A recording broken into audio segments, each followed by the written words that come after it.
Après plusieurs jours de grève, les activités reprennent au port autonome de Dakar. Le président du collectif transitaire transporteurs et commerçants, Moussa Etienne Sarr, exprime sa gratitude envers la direction du port, le ministre de tutelle et le premier ministre du Sénégal pour leur soutien dans la résolution des problèmes rencontrés par les opérateurs économiques.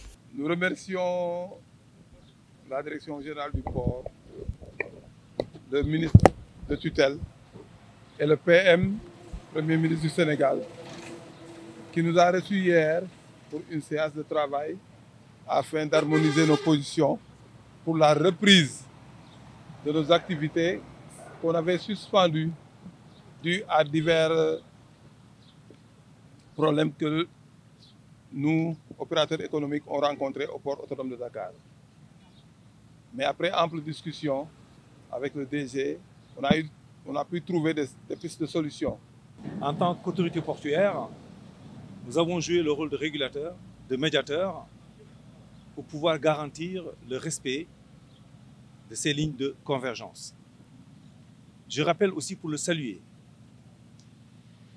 les collectifs avaient décidé aussi de permettre un fonctionnement du port autonome de Dakar en laissant les transporteurs opérer au déchargement des conteneurs et à leur livraison. C'est ce qui a permis, pendant cette période d'arrêt, du 23 septembre à nos jours, de pouvoir vider les dépôts et de sortir aussi les conteneurs. Je pense que c'est une mesure extrêmement importante à saluer dans une dynamique constructive qui a été opérée par les collectifs.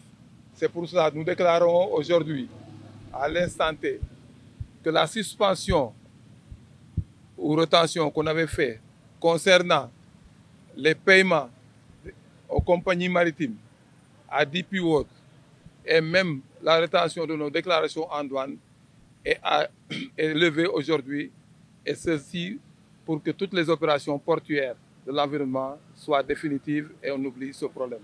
Lors d'une réunion avec le Premier ministre, les opérateurs économiques ont résolu définitivement les problèmes liés au magasinage, au sirestari, aux détentions et aux immobilisations de conteneurs grâce à l'engagement des autorités de l'État. Des discussions avancées avec les lignes maritimes devraient aboutir à une résolution complète d'ici le 15 octobre 2023. Hier soir, devant le PM, on a pu régler ça une bonne fois pour toutes. C'est pour vous dire aujourd'hui que les problèmes qu'ont rencontrés les opérateurs économiques à l'époque, à savoir sur les magasinages, les surestaries, les détentions et immobilisations de conteneurs, ont été résolus avec l'engagement des autorités de l'État. Ensemble, nous œuvrons afin que tous les problèmes rencontrés soient oubliés et que nous tous, on puisse régler les problèmes à l'avenir. Les collectifs sont en discussion avec les lignes maritimes, notamment pour les questions relatives aux détentions et aux immobilisations des conteneurs vides. Les discussions avancent très sérieusement vers un dénouement définitif au plus tard le 15 octobre 2023. Le rôle du port est de servir de sentinelle et d'arbitrage et de régulation pour pouvoir consacrer ces convergences au plus tard le 15 octobre 2023 pour vider le passif des détentions et immobilisations entre les transporteurs et les lignes maritimes. Moussa Etienne Sarr, président du collectif transitaire transporteurs et commerçants, annonce la résolution de la majorité de leurs points de préoccupation, notamment l'annulation des sirestaries et des magasinages du 1er août au 20 octobre, permettra la reprise des activités au port autonome de Dakar. Les revendications ne peuvent pas être satisfaites à 100%. Mais quand vous revendiquez quelque chose, sur 10 points, si vous avez les 7 ou 8 qui sont résolus, je crois qu'on peut reprendre les activités et continuer le chemin.